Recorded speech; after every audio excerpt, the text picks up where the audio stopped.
The United States of America. Rich,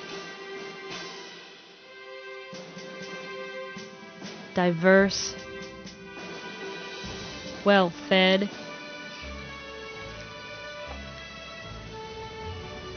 proud,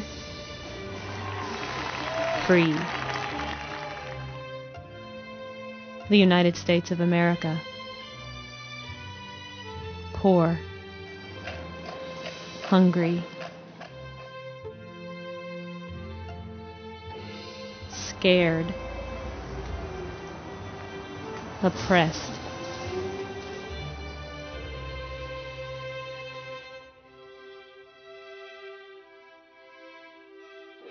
There are those who say the United States is an empire, a dictatorship possessing fascistic elements.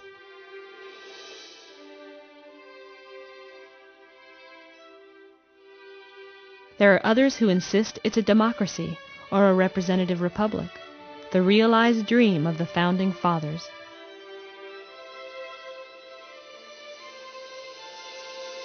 Can both assessments be correct?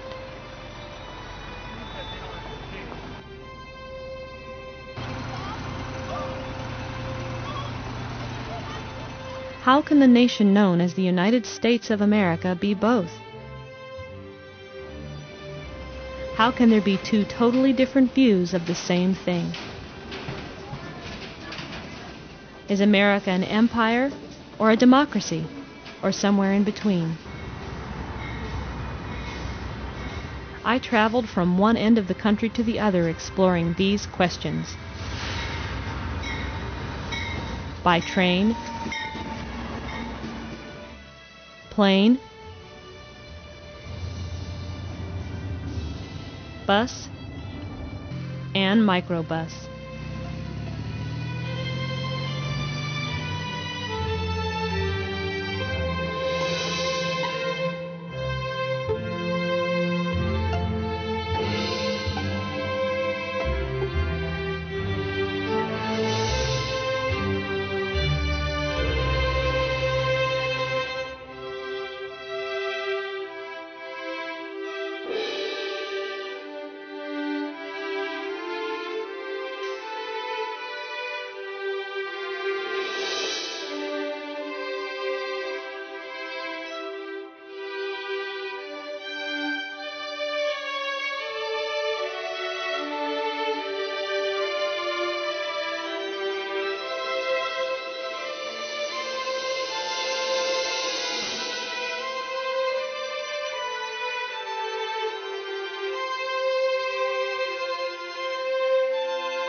I began my quest by speaking with two world-renowned historians, Doctors Michael Parenti and Howard Zinn. What's happening in the United States is a struggle between democracy and empire. Democracy is a wonderful invention by the people of history to protect themselves against the abuses of wealth. It's not a question of are we or are we not a democracy, A or not A. It's not that precise. It is that we have democratic tendencies and democratic struggles and certain democratic inputs, very limited, and we also have plutocratic domination, where the plutocracy dominates the media, they dominate the universe of discourse, they dominate the lobbying.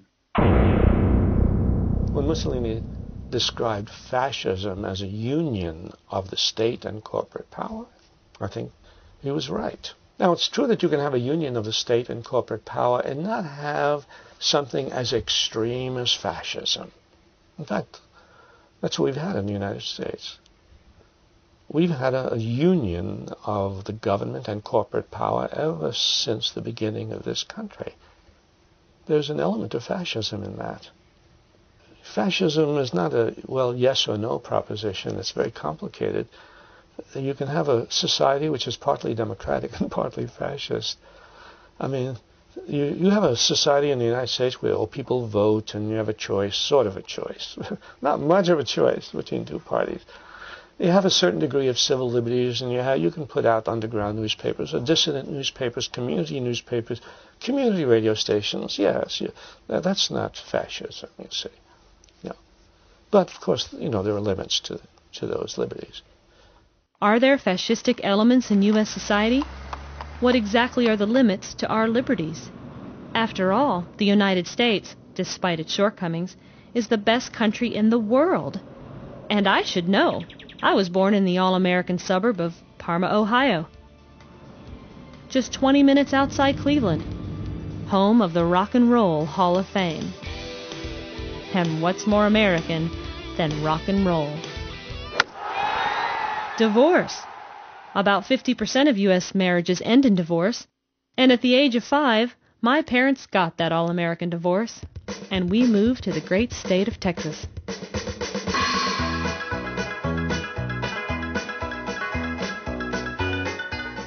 I grew up in Huntsville, home of Sam Houston and 35,000 other people.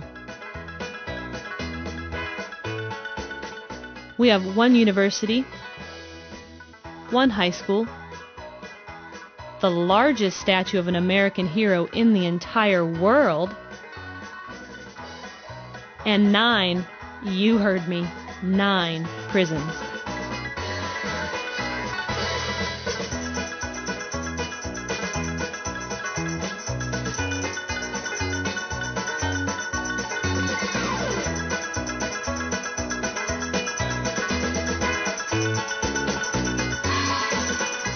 In 1980, the film Urban Cowboy was shot at the old prison rodeo, and more recently, The Life of David Gale was set at my alma mater, Sam Houston State University.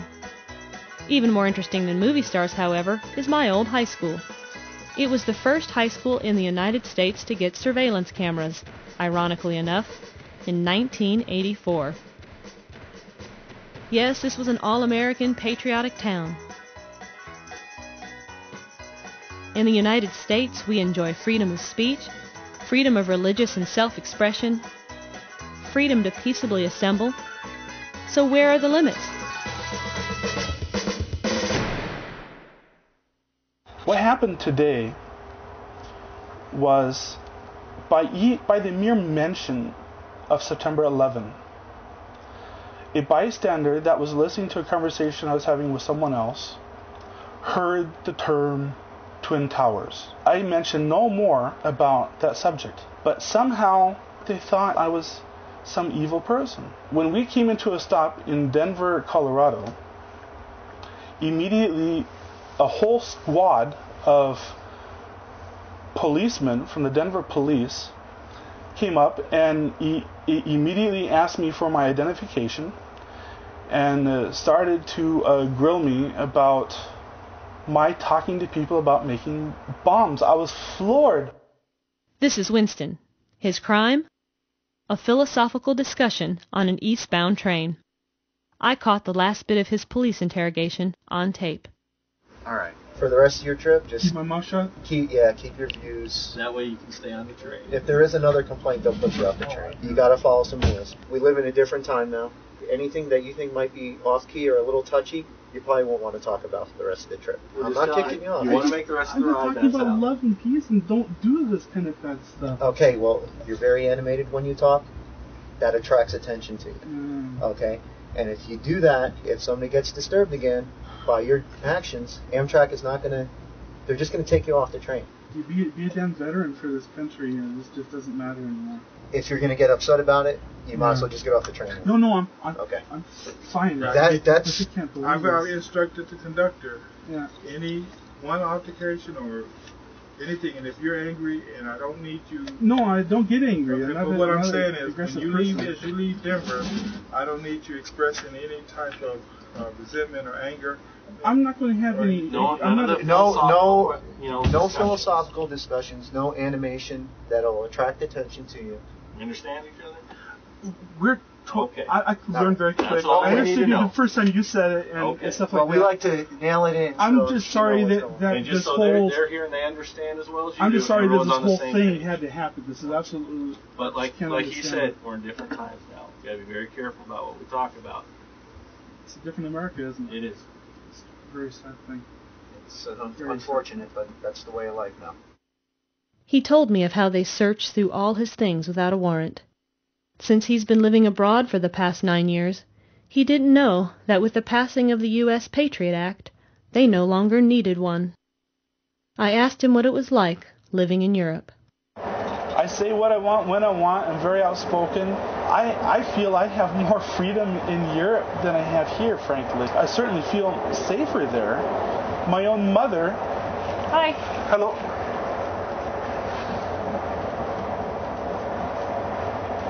Do you think you'll ever come back to the United States again to live? After what happened today, I really don't know.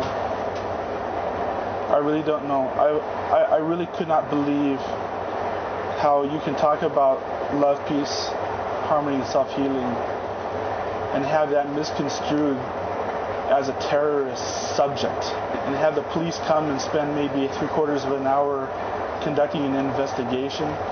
I was scared. I could not believe what was happening. And I don't know what's going to happen now. Are they going to start tapping my phones? Are they going to tap into my computer? Are they going to blacklist me? Am I going to be on some list somewhere? Does the President of the United States have a great big long list now? He can just pick and choose who's his enemy or not? This sounds exactly like what happened during Stalin days. This is my country. It isn't anymore. I'm so hurt by what's happening here. What do I do? What do I do?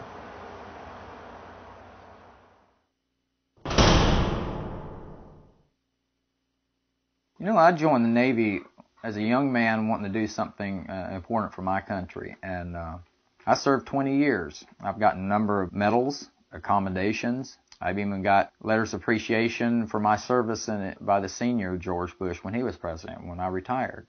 And then I expressed my feelings about something political, and I'm interrogated as if I'm a criminal and nothing mattered about my 20-year career. This is Mike. His crime? Sending an email. He tells us about his visit from the Secret Service.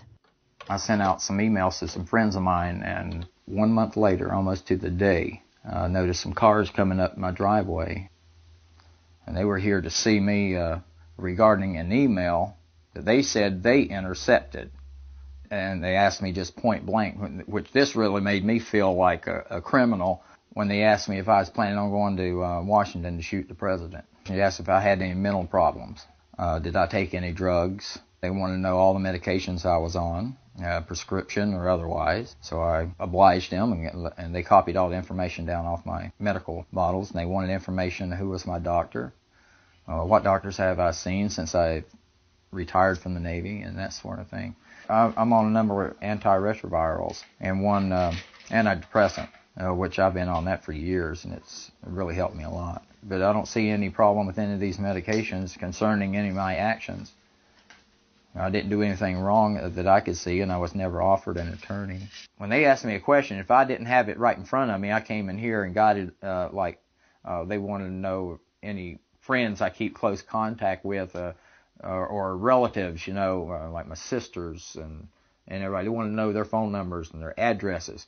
Then I'd have to come in here and get my address book and come back. So I think I was pretty cooperative in everything they asked me. I've often wondered here recently, what's the Secret Service, FBI, National Security Agency going to do with the information they collected off me that they didn't have before they drove up my driveway? That concerns me. Under Bush's new Homeland Security plan, that they're going to maintain a computer base or database of everybody in the United States. They're going to know everything from IRS reports all the way down the line. Secret Service should have had all this information about me, and they were asking questions like they didn't have a clue who I was. They kind of threatened me with, be careful what you say on the internet. That's unlawful. To me, it's unlawful. Freedom of speech covers freedom of speech in every aspect of the way, electronic or otherwise. When I was interrogated by the Secret Service, they drove up my driveway and said they intercepted an email. They might as well have just gone down to my mailbox and opened up every personal letter I had down there, which used to be a felony, by the way.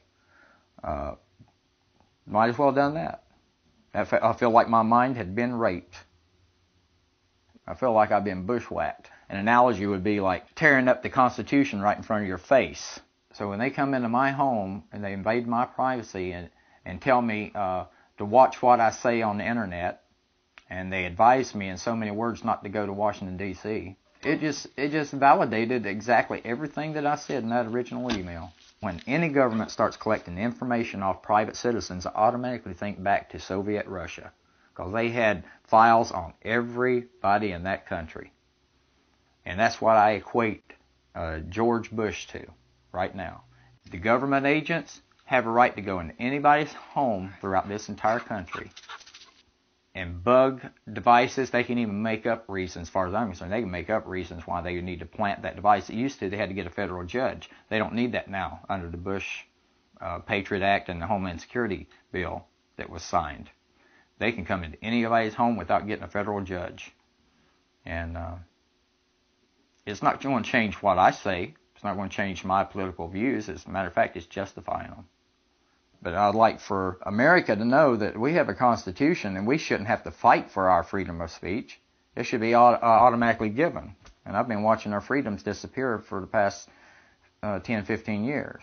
If this type of an event can happen to me, it can happen to you. It can happen to anybody, anytime, day or night. I was told that Bush was going to be speaking at The Ohio State University for a commencement speech for the graduating class in June of 2002. Shortly before the commencement speech, that there was a protest rally called Turn Your Back on Bush. And the night before, graduating students were told that they would be expelled and arrested. You can't tell adults that they're not going to graduate if they don't stand up and applaud for the president.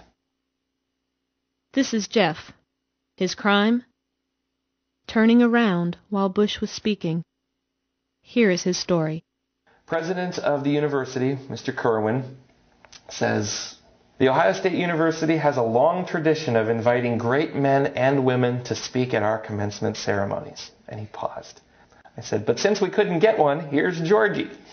Didn't take long after that. He takes the microphone, we turn. About face. Like that. Like that. We're being let out. It was seconds. Had we done something to threaten the president? In any way, shape, or form, yes, get me out of there. But all I did was turn around, and all my wife did was turn around. And my daughter, she was in our arms. We were no threat, but we were being let out right away. I've got friends who were there who were told specifically, you'll be expelled, you'll be arrested. And when they say expelled, though, they mean expelled from the school. Yeah. No diploma. Yeah. The hell with your 4, 8, 12 years. The hell with your hundreds of thousands of dollars of student loans that you've paid off. You don't get your diploma because you didn't face the president and cheer him. I do know of a country that's done that before. And we defeated them in World War II. We are not supposed to do that sort of thing. We're the good guys. At least we were. I did something that is well within the boundaries of the law, and I was more of a patriot on that day than anyone else in that stadium. It kind of changed my ideas of the whole landscape of what's going on in this country. Well, I couldn't believe what I was hearing. I started doing some research on other such cases of civil liberty violations. And here are just a few examples of what I found.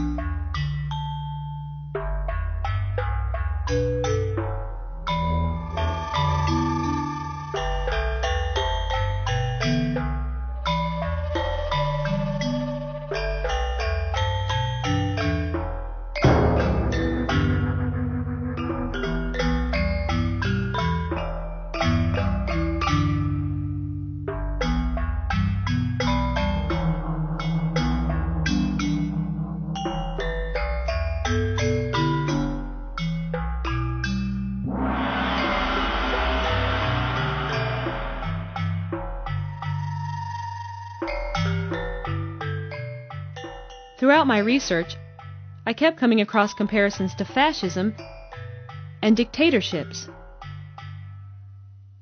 This sounds exactly like what happened during Stalin days.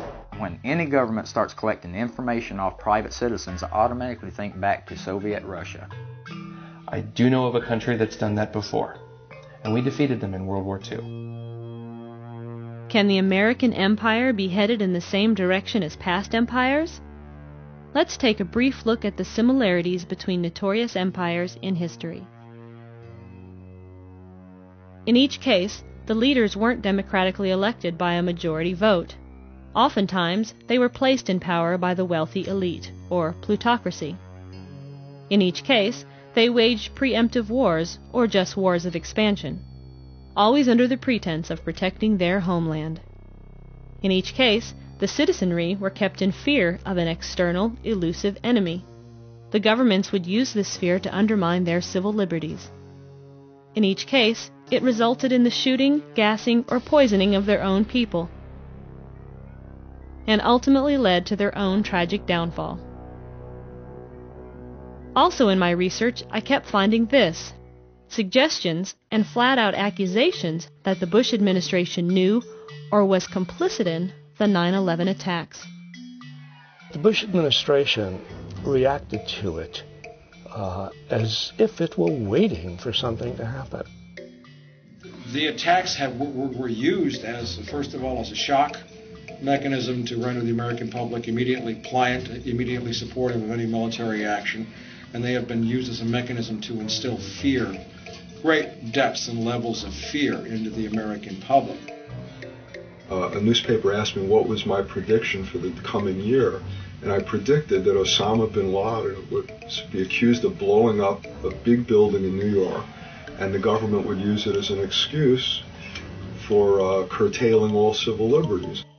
On 9/11, they got their pretext for expanding into a corporate state that would encompass the whole world.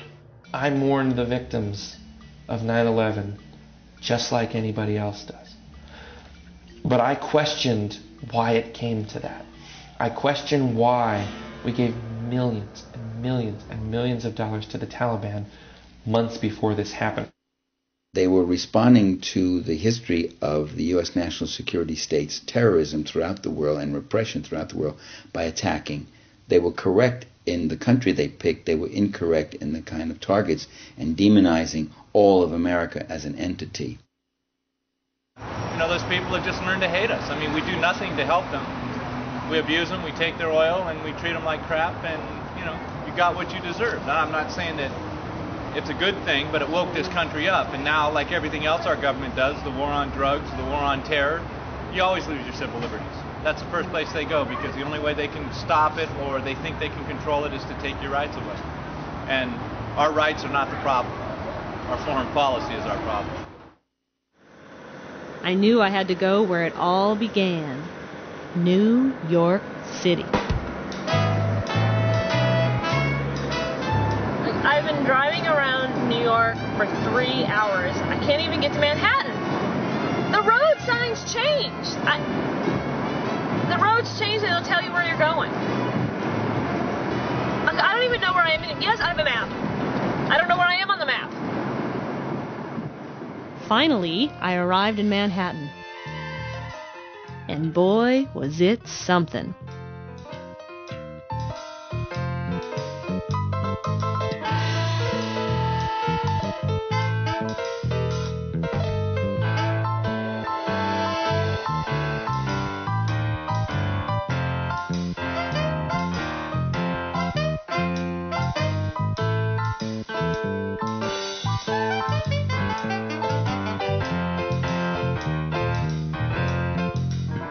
I, of course, visited Ground Zero.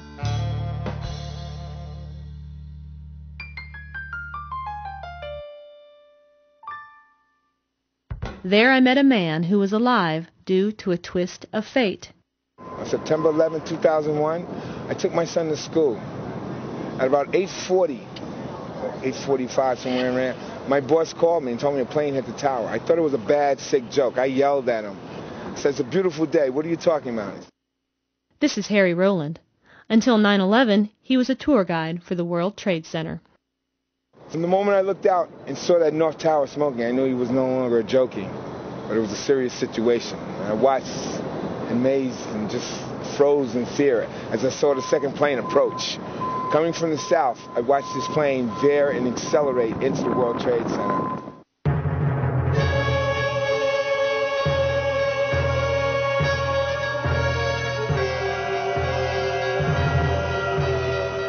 Here we are, years later, and the American people still don't really know what happened on that terrible day. A day of unprecedented events. 4 planes were simultaneously hijacked, and subsequently, all air traffic came to a complete halt. Unprecedented. Within 1 minute, air traffic control knows Flight 11 had been hijacked. However, NORAD isn't informed for another 27 minutes. Unprecedented. It then took NORAD between 15 and 48 minutes to scramble aircraft, despite their own procedure to do so immediately when radio contact with the plane is lost. Unprecedented.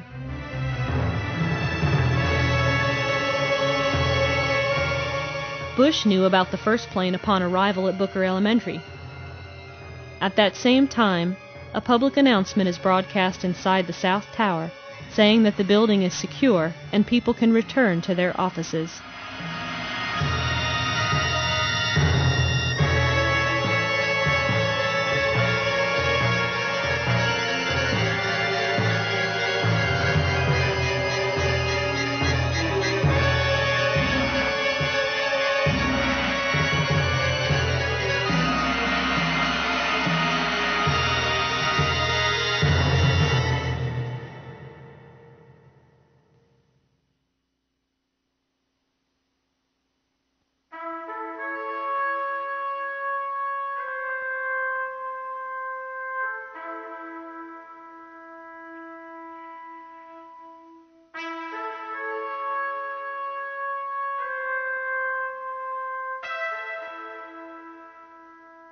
He knew at that point, and Bush sat there. He didn't show any emotion for 25 minutes. He sat there. The talk was, we don't want to alarm the kids.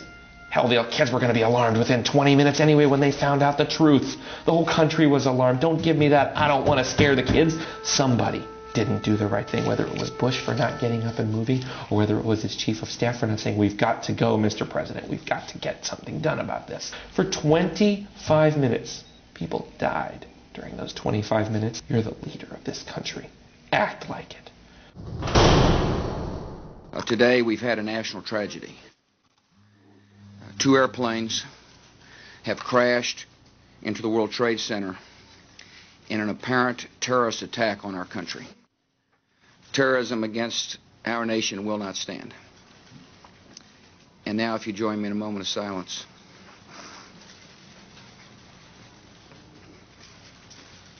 May God bless the victims, their families, and America.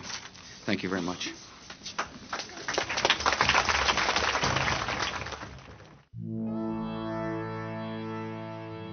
The Pentagon, the White House, and the Capitol were immediately evacuated. Frank Wheeler, United 93 is with you at 350. Intermittent light stop. United 93 checking in 350. United 93 350. United 93, that traffic for you is 1 o'clock, 12 miles eastbound 370. Negative contact, we're looking United 93.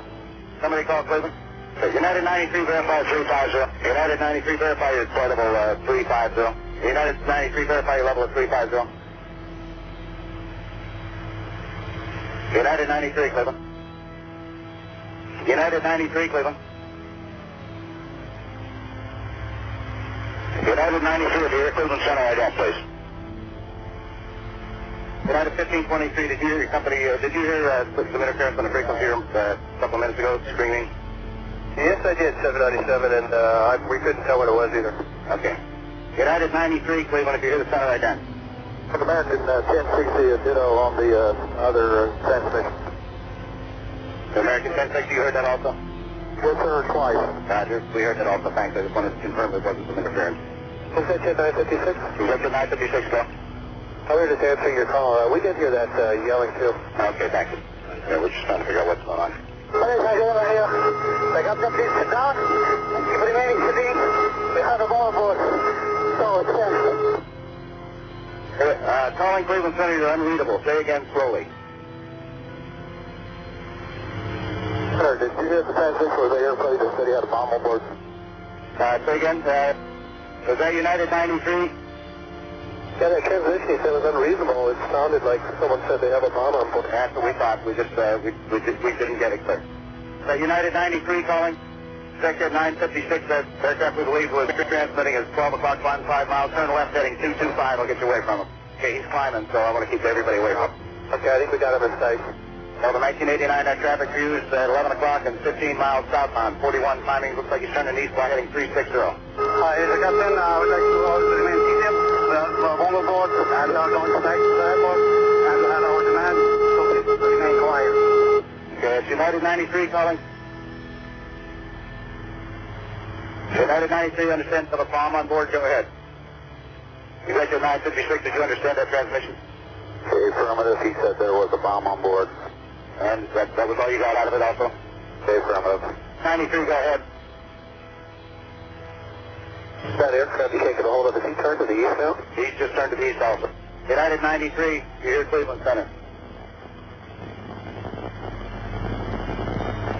Okay, American 1060 and Executive 956, we just lost the target on that aircraft. Okay, 956, we had a visual on him, just stand by. Do you have a visual on him now?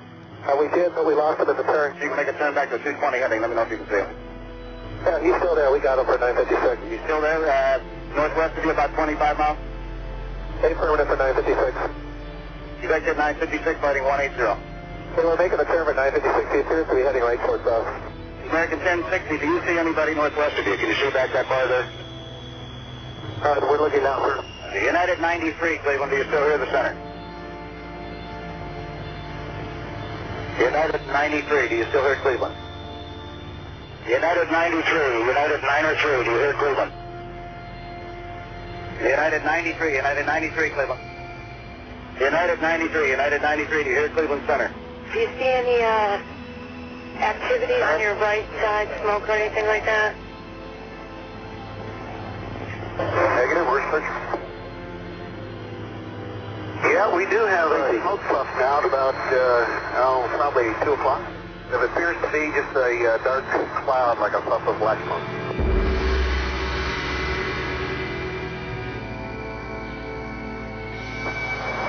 Battalion 48, lobby command post, Tower 1. Battalion 48, lobby command post, Tower 1. Operations Tower 1, go lobby command post. Oreo, we're on 78, but we're in the beach there. We're trapped in here. We got to put some fire up to get to you.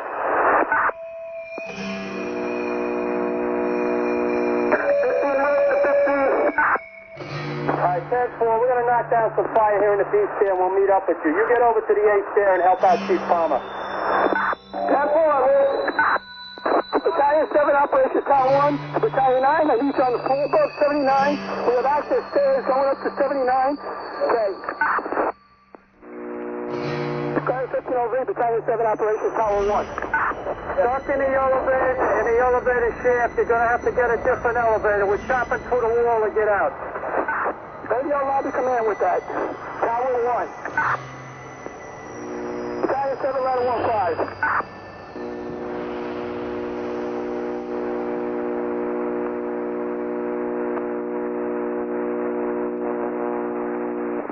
I want to know why it took him 10 hours to get back to Washington, D.C. that day. I want to know why he flew to Louisiana on Air Force One and then flew to an Air Force base in Nebraska. They tell us that it was because there was a general threat against Air Force One. Bullshit. There were no planes in the sky. There were no terrorist threats to Air Force One. Later, Ari Fleischer even said that we were mistaken about the threat to Air Force One. It's Air Force One. Give it a couple of fighter jets. Give it 30 fighter jets. But don't fly to Louisiana and then halfway across the country to Nebraska and tell us that you couldn't get back to Washington right away. You were in the plane. If there was a general threat to Air Force One, then don't get in it at all.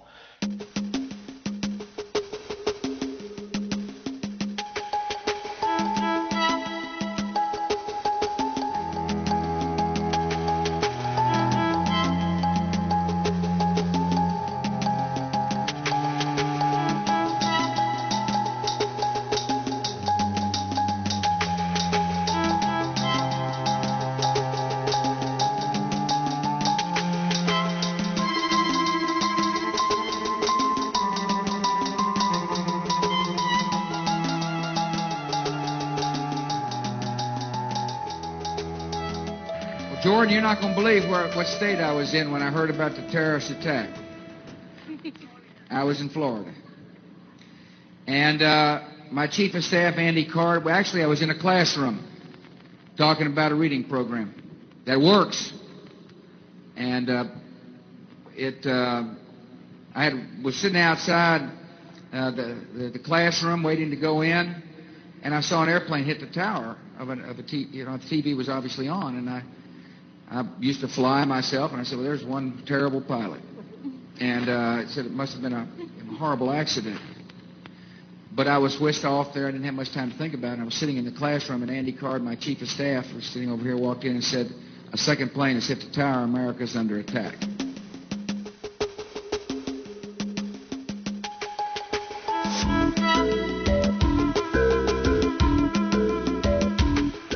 Why weren't the aircraft immediately scrambled? Who tried to profit off this terrible event that he put off? 70 minutes to dispatch. Why was Giuliani illegally storing 20,000 gallons of warnings from Russia, Germany, and Israel heeded? Why did a CIA agent meet with Osama bin Laden for a new American U.S. hospital in Pearl Harbor?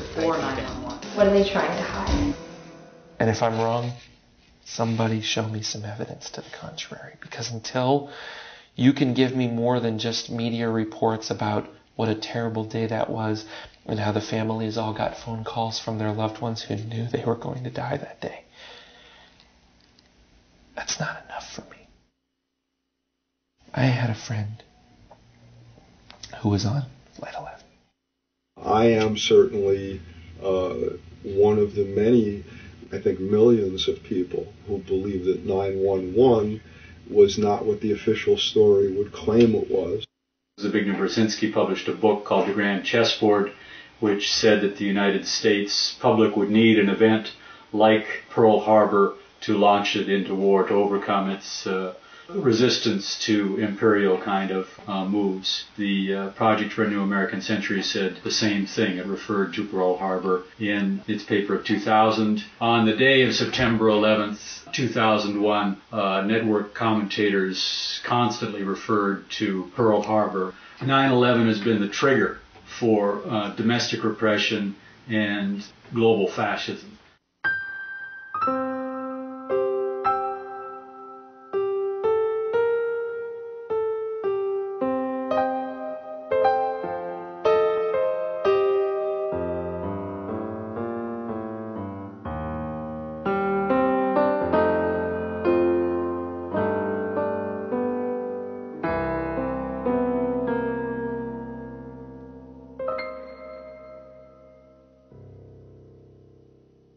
You're alive today because you had to take your son to school that morning? Took my son to school.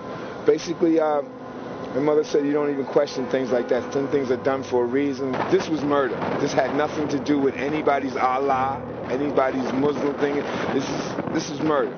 This is horror in its worst form. I can tell you how some people came out of the train stations and walked into this situation not even knowing what's going on their way to work and literally froze in fear. To see people jump out of windows, the events of that day just changed my whole life. Some say it was the turning point in history, that the world changed on that day. So many opinions, so many questions, so few answers.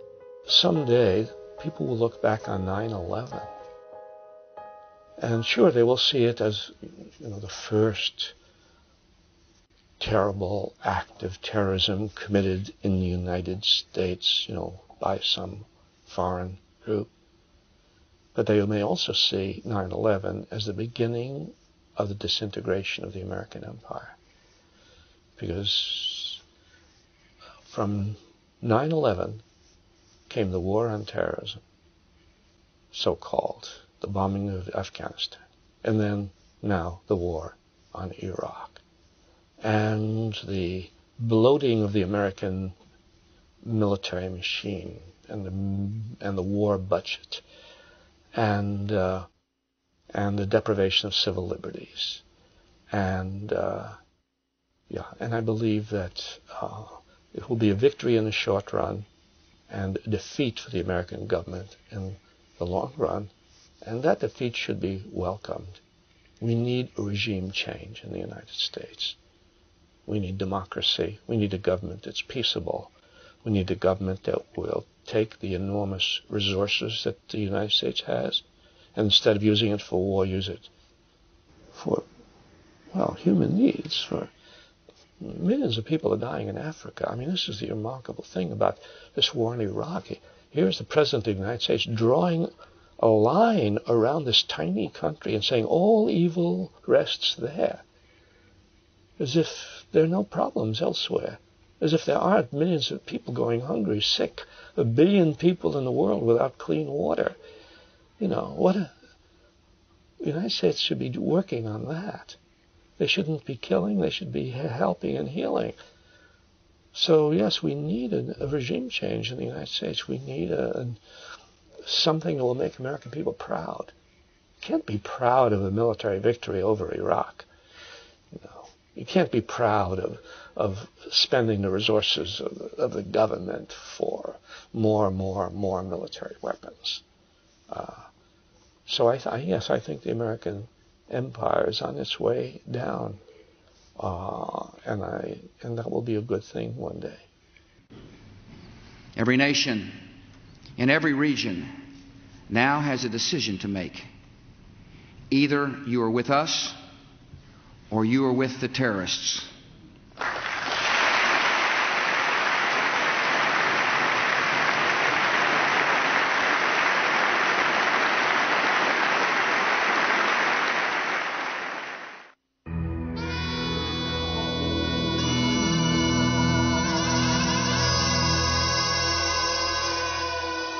Didn't stop to think, to ponder different alternatives, to ask what is the proper response, what is the intelligent response to this terrorist act. It immediately plunged us into war. That is, immediately President Bush declared a war on terrorism, which in itself is absurd, because you can't make war on terrorism. Terrorism is not that sort of thing. It's not a country. It's not a place. It's not something finite, identifiable. It's an ideology. There is no war on terrorism. That's the first thing to understand. It's not a war on terrorism. It's a war to deepen and extend American power around the world, in which terrorism is the justification. It has nothing to do with terrorism. And so what happens is the Bush administration singles out a country, Afghanistan, where probably some terrorist cells, some of the many terrorist cells exist, and bombs Afghanistan for a year, killing several thousand people, probably killing as many people as were killed in the Twin Towers on September 11th. What does that do to combat terrorism? Nothing. Does it diminish terrorism? No sign. In fact, the warnings about terrorist activity keep coming to us day after day, week after week, dire warnings. So obviously, all that did was to establish Bush's reputation as a warrior, as a tough guy. Imagine how tough the United States must be to be the most powerful military country in the world and to be able to bomb Afghanistan, one of the poorest, most miserable countries in the world. You have a new imperial power, the United States, running amok in the world. Of course terrorism's a problem. If the United States government wanted to do something about terrorism, it would do something to produce some sort of justice in the world. It's a project in which the United States has considerable power, given that it's the wealthiest nation that's ever lived on the planet. It's the nation with the most extensive military capacity in the history of the planet. It's in a position of unrivaled power. And if the United States wanted to use that power to create some rough justice in the world, which it could be the leader in doing quite easily, well, then we'd all be safer. There'd be less terrorism everywhere. That's not the goal. The goal is to enrich some small segment of the population, which George Bush represents, and, to be fair, which Bill Clinton represented and every other president before them. That's how you get to be president. You don't get to be president by caring about ordinary people. Fate has handed the Bush administration, and undoubtedly subsequent administrations will use this too, a new kind of reflexive justification. And we're going to call it the war on terrorism. Our enemy is a radical network of terrorists and every government that supports them.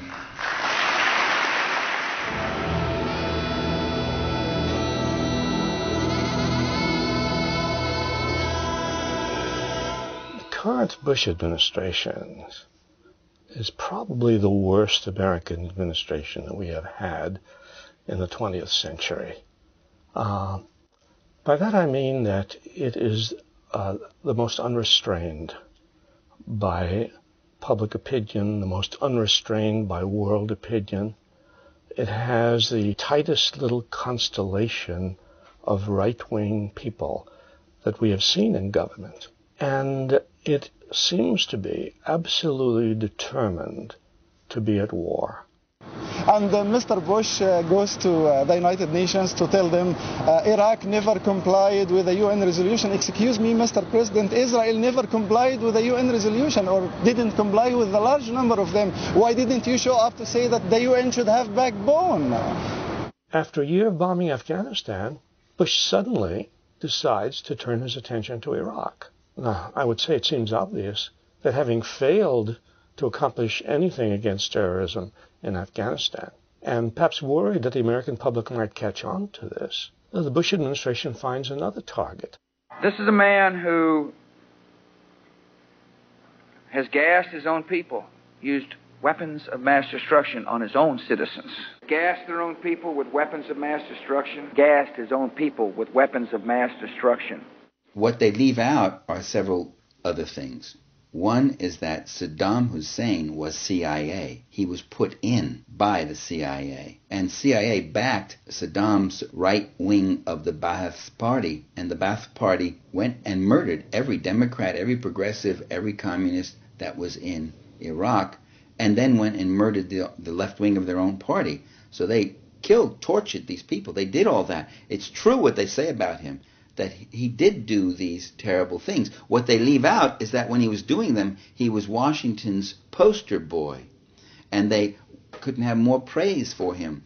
But then he turned around and he did something else, and that was that he nationalized the oil reserves and fields. He actually got the idea that our oil, which is in his land, would actually belong to him. There's always the question, how did all of our oil get into Iraqi land? Well, why did we put it all there? You know. Hey, what's good for General Motors is good for the country. And what Saddam Hussein has proved to be is a nationalist also. He's using some of those resources for health clinics, for education of his people. Even though he's a right-winger and a militarist, he was a nationalist. So he was an economic nationalist, and they don't want that.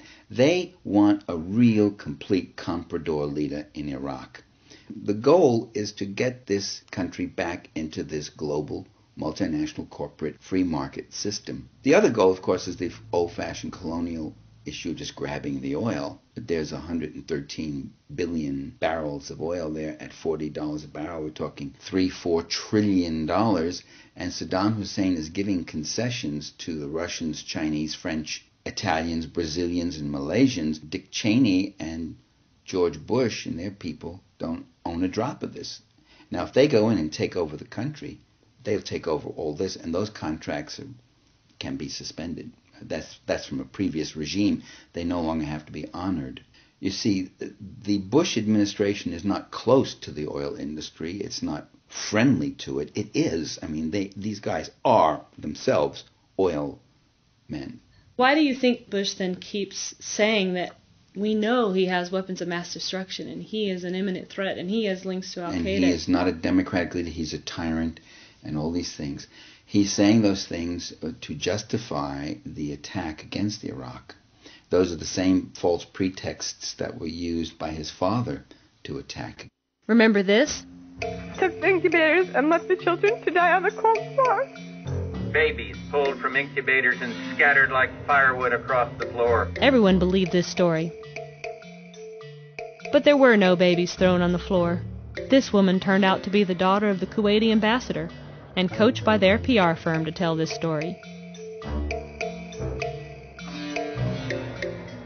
Nothing Iraq has done in recent months has been cause for identifying it as an aggressor, a threat. No, it's in the same position it was 10 years ago after the Gulf War. So this is an artificial creation. This is something conjured up by the Bush administration. Let's have another enemy. Let's turn attention away from Afghanistan. Let's turn attention away from the war on terrorism, which obviously we're not making any headway on. Oh, let's go to war against Iraq. When you look at what has happened and you try to find a rational explanation for it in terms of any of the reasons that the United States has given for going to war, they don't make sense. His own CIA, they are on record before a congressional committee saying we have no evidence of Saddam Hussein being linked to Al-Qaeda. They didn't say we have some suspicions, we have incomplete evidence, we don't have conclusive. They said we have no evidence of a link. Al-Qaeda doesn't want a secular leader like Saddam Hussein. I mean, there's Islam in Iraq. There are mosques and there's freedom of worship, but it's a secular society. The women can go around with their faces actually uncovered. The Bush family has more links to the bin Laden family than Saddam Hussein does, if you really want to look at it. You can't say terrorism has nothing to do about it. Terrorism is seized upon as one of the bogus issues to justify this attack against Saddam Hussein. There are all sorts of pretexts being used. They're going to war against Iraq because Saddam Hussein is a tyrant. He's one of many, many tyrants. If you look at the reports of Amnesty International, there are 30, 40 countries that have tyrannies, that practice torture, that imprison dissidents, that kill dissidents. So it can't be that. Is it because he has weapons of mass destruction? Oh, there's something ridiculous about that.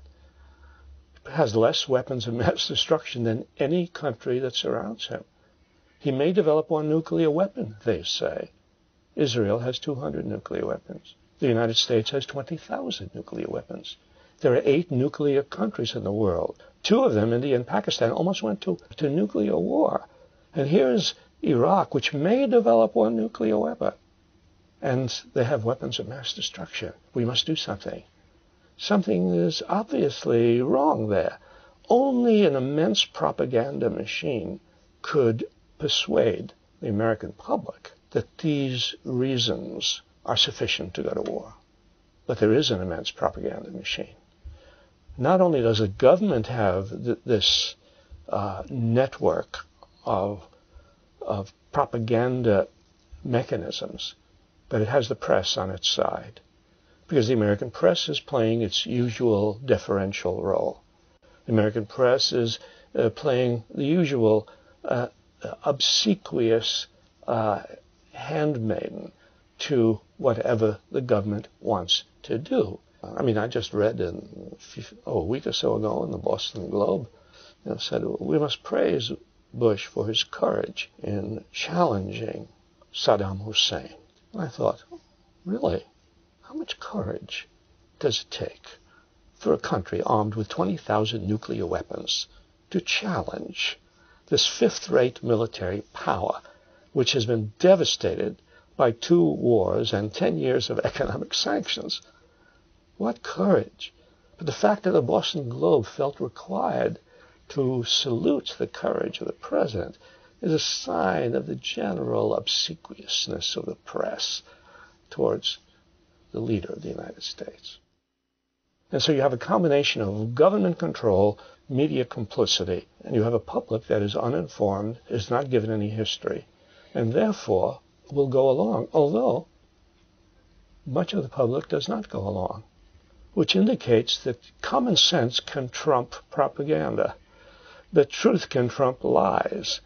What's amazing is with that almost total control of the media that there are 50% of the American people who don't want to go to war. If all of the reasons given by the Bush administration don't make any sense, there must be other reasons. And the reasons are not hard to find. And one of them is the most obvious one. It has to do with oil. And that was the reason for the first Gulf War in 1991, oil. That is the reason behind all of American foreign policy since World War II. Ever since President Roosevelt got together with King Ibn Saud of Saudi Arabia in 1945 and essentially made a deal. The deal was, we'll protect your monarchy. Talk about tyrannies. Saudi Arabia is the tyranny of tyrannies. We'll protect your monarchy. We'll protect your tyranny. In return, we want access to your oil. And we want a foothold in the Middle East. And that deal has pertained. Everything the United States has done since then has been based on the quest for oil. I should add one thing to that. It's not even a matter of being deprived of oil, because we would not be deprived of oil no matter who had the oil, because whoever had the oil would have to sell it. They cannot drink it. They must sell their oil. The only question is, at what price will they sell their oil? If they want to sell it at their price, that cannot be allowed. They must sell it at our price, and we'll go to war over the price of oil. Really.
The United States may very well win militarily. After all, it has enormous power.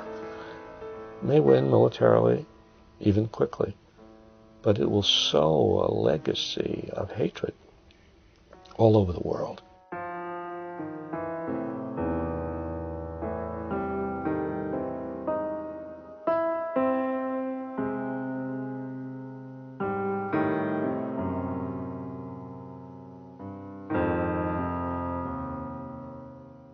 That will be another serious blow to the American empire. So, Afghanistan, Iraq, who's next? Iran? Saudi Arabia? North Korea? Less than 1 week after overthrowing Saddam's regime, Washington was already threatening and making claims against Syria.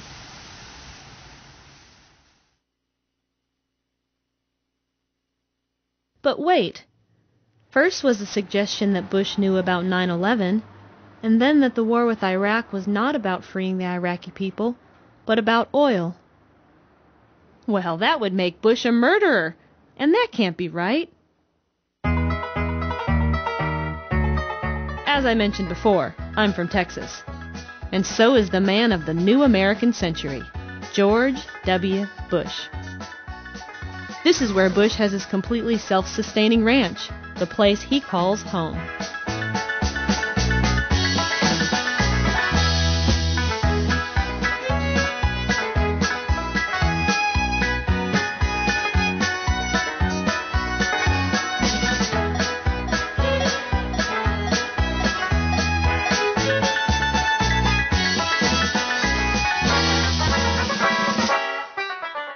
Before being selected as president, he resided here as governor of Texas for 6 years.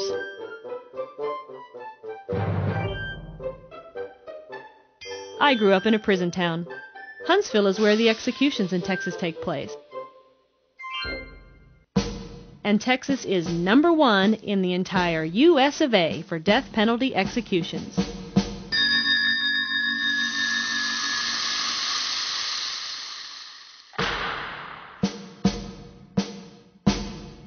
Between the years 1982 and 2002, 299 human beings were executed here at the Walls Unit.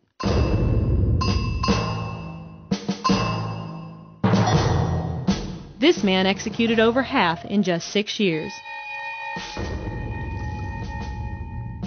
Still, only 152? That's not so bad. So why all this talk of Hitler?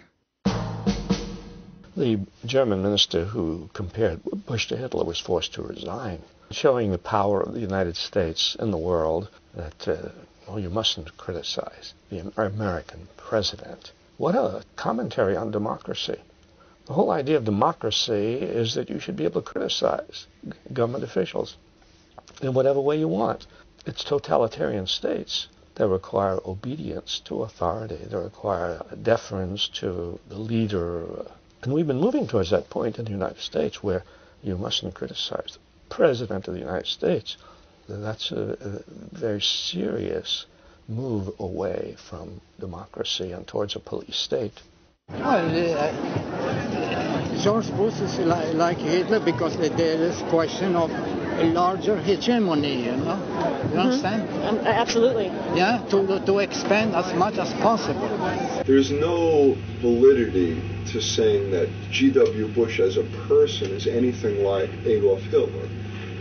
They're as different as two people could be. The comparison is not G.W. Bush, it's the Bush administration and the coalition of industrialists that put Hitler in power. The mistake is to say that this not very bright guy, that he's like Hitler. Hitler was a really unique person. G.W. Bush is nowhere near as capable or impressive as I think Adolf Hitler probably was. I mean, look, Hitler was a homeless guy at one time. He didn't come from a rich family. He didn't have the media behind him the way Bush did, or the money, or anything else. He was a failed street artist, in fact, who became the most powerful person in the world and almost took over the whole world. I don't think Bush could take over even a town in Texas by himself. But unfortunately, the Bush family, the Bush dynasty, chose this particular child of theirs to be the New World Order Führer, basically. And in that sense, it's a very frightening and very, I think, legitimate analogy. I mean, the comparison between Bush and Hitler. Well, like all comparisons, it's not saying that these two are identical, but it's actually useful to see similarities between one situation and another, between one person and another. It's educational. And after all, the United States compares Saddam Hussein to Hitler. And that's worth comparing too. It's worth, I mean, that's what freedom of speech is. It's worth bringing up anything for people to think about. When they think about it, they can accept it, reject it, accept part of it, reject another part of it. Well, let's compare. George Bush was born to a rich, powerful family. Adolf Hitler was born to a poor family. George Bush went to Yale. one of the finest universities in the United States, while Hitler was denied admittance to the Academy of Fine Arts. His father didn't have connections. Whereas George Bush went AWOL for a year during his short tour with the National Guard, Hitler served his country in World War I. They are very different men. Still, images pop up all over the internet, throughout anti-war protests, and all over the world, making this very comparison. So let's take a look at the man who proved to be one of the most notorious leaders of all time. Here is a glimpse at his first 3 years in office. Although not elected by a majority vote, and despite the fact that many citizens disputed his legitimacy as leader, this man soon became a champion of his people. Many also considered him a simpleton. He clearly showed his political roots from a southernmost state, and an arrogance that infuriated foreign leaders, as well as many of his own citizens. In the midst of economic troubles and faltering faith, a terrible thing happened. When an aide brought him word of the event, he proclaimed it as a terrorist act and a sign from God. He used it to justify an all-out war on terrorism. These terrorists, he said, traced their origins to the Middle East and found motivation for their evil deeds in their religion. He then passed legislation in the name of combating terrorism and fighting the philosophy he said spawned it. That legislation suspended constitutional rights of free speech, privacy, and habeas corpus. Police could now intercept mail and wiretap phones. Suspected terrorists could be imprisoned without specific charges and without access to lawyers. Police could sneak into people's homes without warrants. He stirred national pride among his countrymen by referring to their nation as the homeland. In a national outburst of patriotism, the flag was everywhere. After the first war came another, which was also connected with the terrorist act. He said these words to his frightened people after that infamous terrorist attack.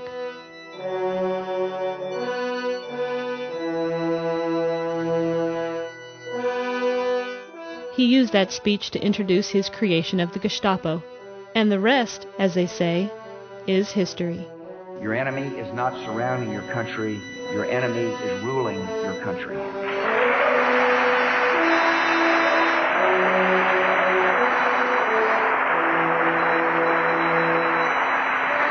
And the day he and his regime are removed from power will be the day of your liberation.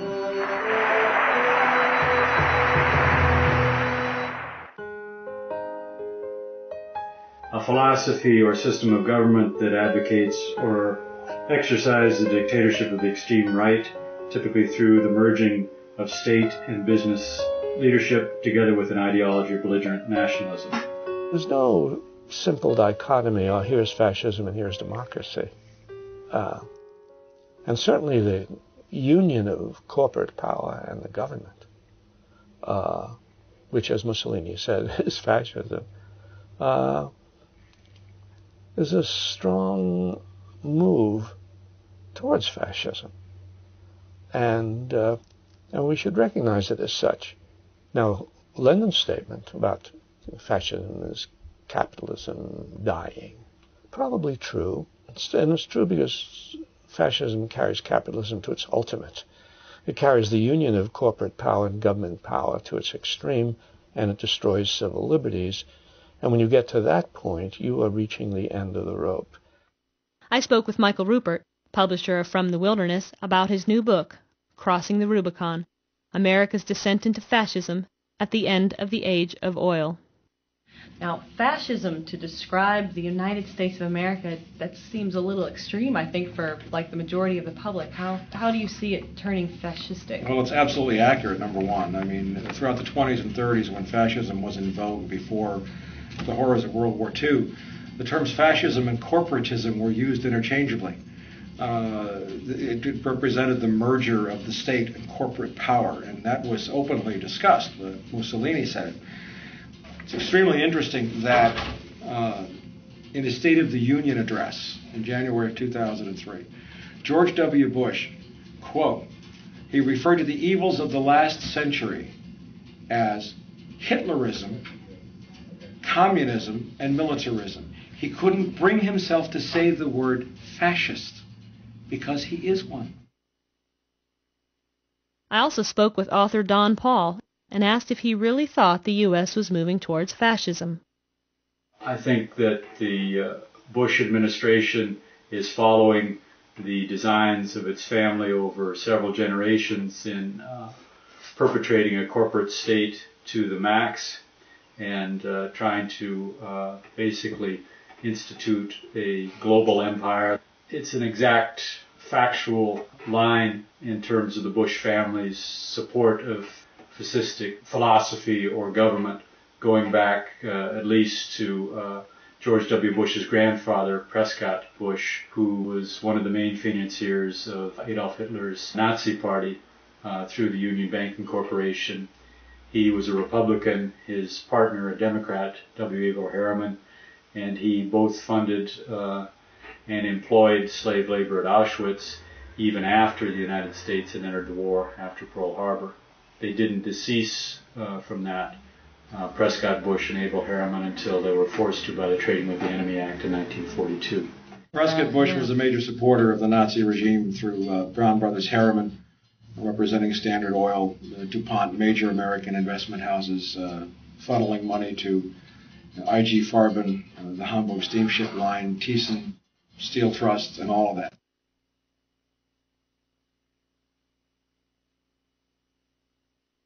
You might be living in a fascist state if your leader wasn't democratically elected. The 2000 election is interesting. I think it's true that the American people have become cynical about elections. Half of them don't vote in presidential elections. More than half don't vote in local elections. Half of them don't vote in president, which means the American people, that half the American people say, well, what's the point? In the last election, more than 50% of the people in the United States did not go to vote, which tells you actually that more than half the people who are eligible to vote do not believe in the system anymore. They believe once the person gets in power, actually they will do what the business community, the real money behind the real decision making in the states will force them to do. And so in something as absolutely flagrant as the stealing of the election in 2000 takes place, not an election but a selection has been pointed out by the Supreme Court of the United States, not by the electorate, which after all gave more votes nationally to Gore than it did, to Bush. When something like that happens, there's a tendency on the part of the American public to sort of shrug its shoulders and say, well, that's the way it goes. The real power in the West is power of money. If you have money, that's it. If you don't have money, you can talk and do whatever you want. Nobody really will care about you, actually. You might be living in a fascist state if your country's perpetually at war.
Well, the government is not the country.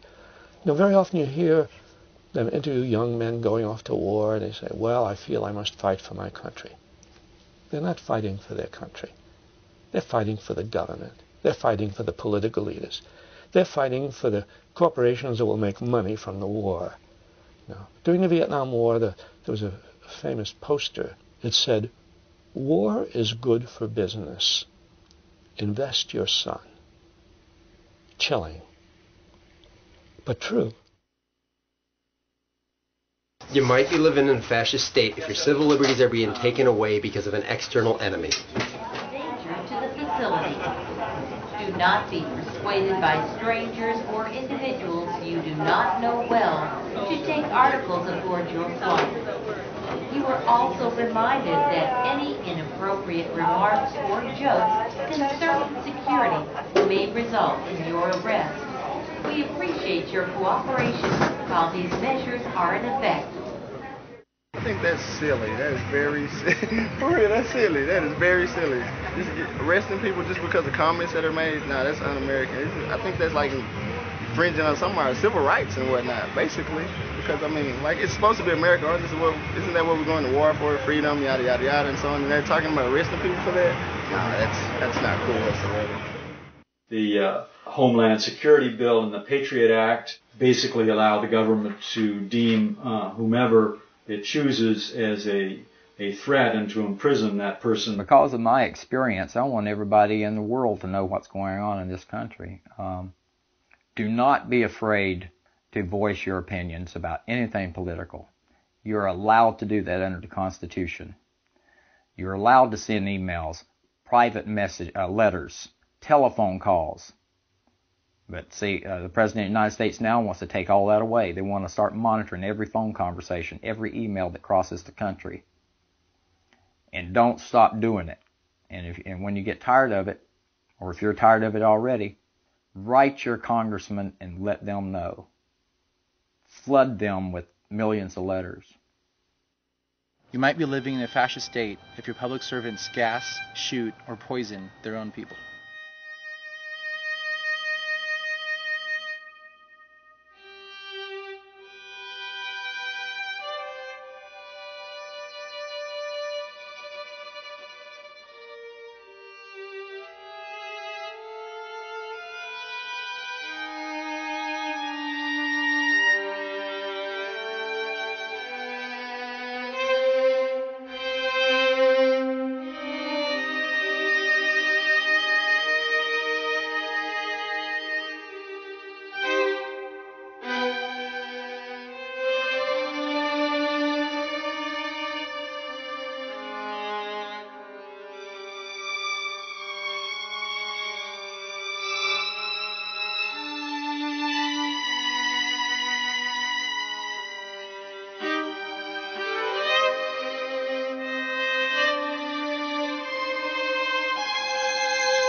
When I am critical of the United States, people say, yes, but isn't the United States the best country in the world? Well, my response is, it's not a simple matter to characterize a country as the best or worst. I mean, it's not like the top 10 musical selections, you know.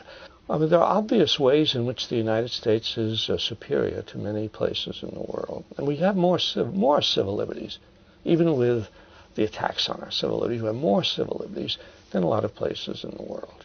We certainly have more goodies, more television sets, more cars than any other country in the world, except that these goodies are very unevenly distributed.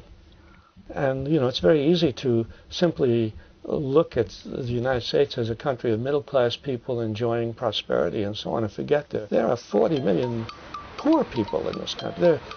That 40 million is equivalent to the population of the most countries in the world. And there are 40 million people without health insurance, that 1 out of 5 children in the United States grows up poor, that we have 2 million people in prison in the United States, the largest rate of incarceration. There's a sickness there represented. And so I wouldn't simply rush to talk about how great we are. Sure, if you measure us against the worst places in the world, we're great. If you measure us against what we should be, what we can be, what our great wealth enables us to be, we have failed. We have failed to take the enormous wealth that this country possesses and use it for the betterment of the people, to follow the principles of the Declaration of Independence, an equal right to life, liberty, and the pursuit of happiness. There's no equal right. There's no equal right to justice in this country. The poor get one kind of justice, the rich get another. The people who are black and colored get one kind of justice, and people who are white and well off get another kind of justice. No, there are many, many things to criticize, and we should not hesitate to criticize. No, we should measure ourselves against what we should be and what we can be. And it should not be considered unpatriotic to criticize the government or the system of capitalism or the system of justice. The whole idea of democracy is that you should have the right to look critically at your society. Well, we should teach all young people in the schools about the Declaration of Independence. I mean, really, not just hang it on the wall, but really teach them what it means. The philosophy of the Declaration of Independence, which is fundamental philosophy of democracy. Governments are artificial creations. Governments are set up by the people to achieve certain ends, equal right to life, liberty, the pursuit of happiness. And when governments become destructive of those ends, that's the language of the Declaration, it is the right of the people to alter or abolish this government. So if this is a struggle between democracy and fascism, republic and empire, which side is winning? Is the United States of America bound for liberty?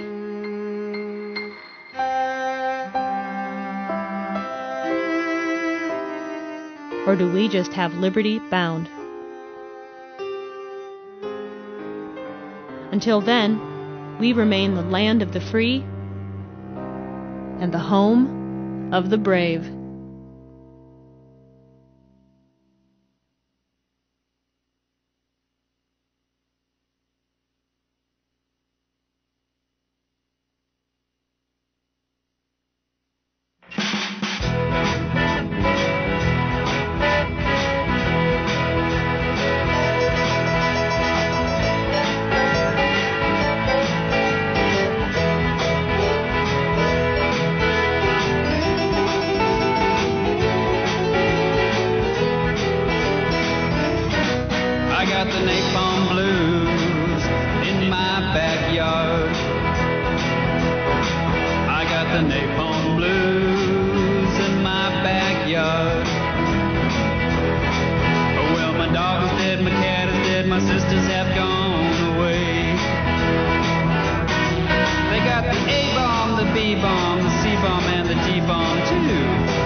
they want to try them all on you. Yeah, they do. And if the first one don't get you, the next two will do. I got the napalm blues in my backyard. I got the napalm blues in my backyard. Well, my dog is dead, my cat is dead, my sisters have gone away, far away. They got secret missile bases with smiling yellow faces on each one. Have a nice day.